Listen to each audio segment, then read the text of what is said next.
think at this point it would be a very good idea to more explicitly lay out just what hypnotism or hypnotherapy more properly is and what it isn't. You indicated this earlier, but I noticed in the book, Trance and Treatment, that you and your father don't think of hypnosis itself as a therapy, but something that facilitates some other therapeutic strategy. And I think that that's very clear in the story that you just told.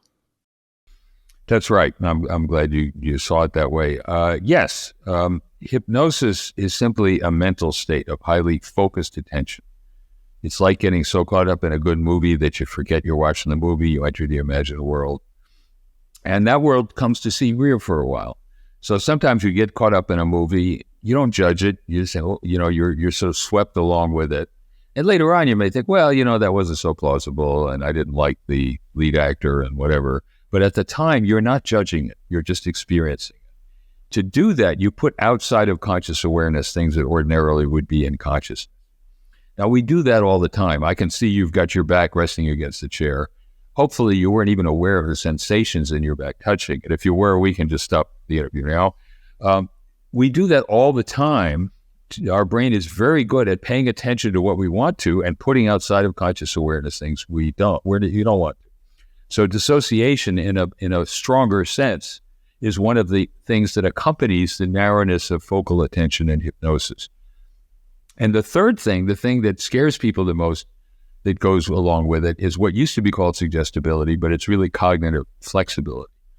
And we're seeing that you're able, in order to immerse yourself in a new point of view, to just cut loose the normal assumptions you've made about the situation, like my patient did, where the normal assumptions she had made for decades about herself just weren't banging on the door for attention. She was allowing herself to experience herself as a 12-year-old in a totally different way.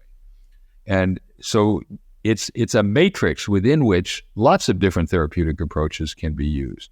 So that's why my late father and I said there is no hypnotherapy. There's a state of hypnosis that can be a powerful and useful matrix, framework for a psychotherapeutic approach, but not any one. It's not a hypnotherapy. It's teaching people how to take advantage of their own ability and then use it for a therapeutic purpose.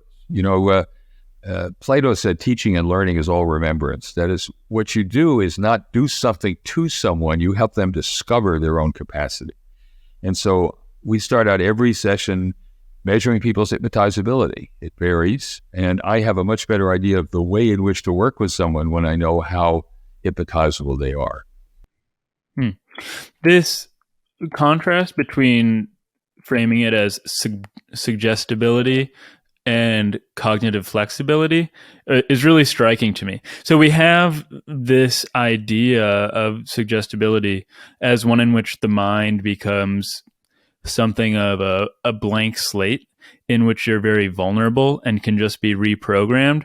And as opposed to flexibility, the idea of which I find very empowering, there's this idea in the zeitgeist that you lose all agency during hypnosis, and that would not facilitate a therapeutic outcome.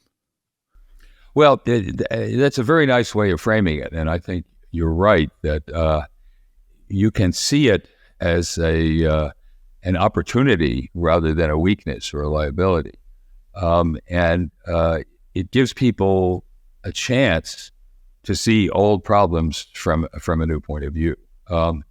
Hypnosis does teach you something about agency, however, and that is our agency is another one of our attributes that we use it more sometimes than others. So I had a patient yesterday who said, within a few minutes, while I was testing her hypnotizability, her hand was up in the air. She said, I just don't feel like I have agency over my left hand. I do over my right hand because that wasn't the instructed one. And I think it's I was on Andrew Huberman's, the Huberman Lab podcast, and one of the things I did was measure his hypnotizability. And there's a YouTube video of it. And here's this brilliant neuroscientist looking at his hand and saying, what the hell is going on here? So it does teach you that agency is a brain-mediated event that can be altered. And that's pretty interesting, and we've all had these, it seemed like a good idea at the time experiences, where we went along with something that later on we thought, what the hell was I thinking, So it's useful to study how agentic your brain can be in different circumstances and learn from that.